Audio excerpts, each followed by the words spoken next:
Le système de santé se transforme, se modernise pour répondre aux besoins de la population. Par exemple, le nombre de personnes atteintes de maladies chroniques ne cesse de s'accroître, rendant indispensable une évolution en profondeur des modes de prise en charge et d'accompagnement.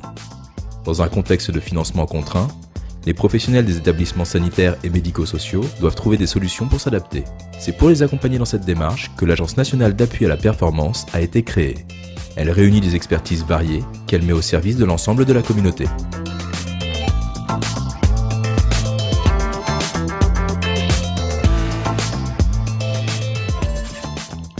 Le contrat de performance du CHU de Nantes a été signé donc avec l'ANAP et l'Agence régionale de santé. C'est une démarche tout à fait novatrice. C'est ce côté un peu catalyseur et sur du long terme.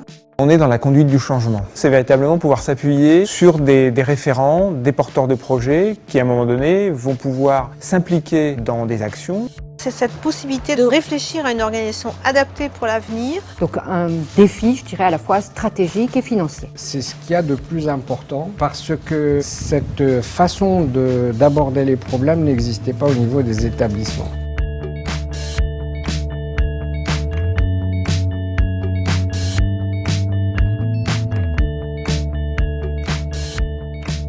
Il n'est pas acceptable qu'on laisse aux urgences pendant plusieurs heures des gens souvent âgés dans des conditions d'hébergement inacceptables au vu de tous, dans l'attente d'une place dans un service dont on ne sait pas à quel moment elle va se libérer, alors même que l'on sait qu'il y a dans l'établissement des places disponibles.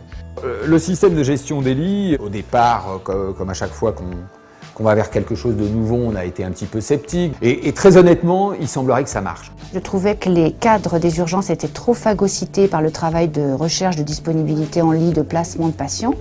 Donc on les a fait seconder par une infirmière de flux, une infirmière de coordination des flux patients. Parce que d'avoir une vue globale à un moment T du nombre de lits occupés sur une centaine de lits, ça permet une optimisation des places.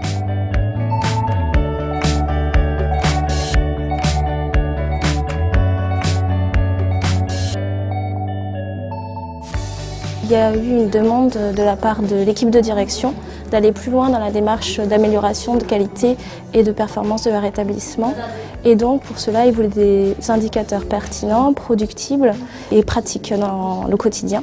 Ce nouveau tableau de bord nous permet de suivre notre activité mois par mois, parallèlement aux objectifs du CEPOM qui nous sont imposés. Le mot de performance, je dirais le P de l'ANAP, c'est un mot nouveau pour le secteur. La performance est un élément global qui mesure bien, à mon avis, les retours directs par rapport aux personnes accueillies et à nos équipes. Il y a 3 supports qui ont été travaillés. Le premier, la fiche qui caractérise la structure. Deuxième support, le tableau de bord, dialogue de gestion avec les ARS et le conseil général. Et puis troisième niveau, pratique au niveau établissement, le tableau de bord partagé pour la gestion du quotidien des différents services.